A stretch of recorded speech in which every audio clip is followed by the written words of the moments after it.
ਬੱਲੇ ਭੱਡੀ ਟੱਪ ਲੈਵਲ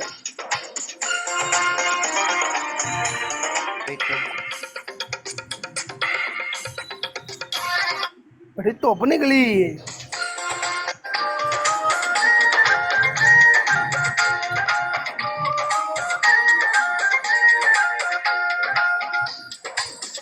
ਆਂਦੇ ਨੇ ਪਿਕਮੀ ਇੱਥੇ ਬੰਦਾ ਪੁੱਛੇ ਕਿ ਕੁਆਇਨ ਮੜੀ ਹੈ ਕਰਨੇ ਹੈਗੇ ਤੇ ਮਾਰੇ ਜੋ ਨੇ ਅੱਗੇ ਟੁੱਟੀ ਜੋ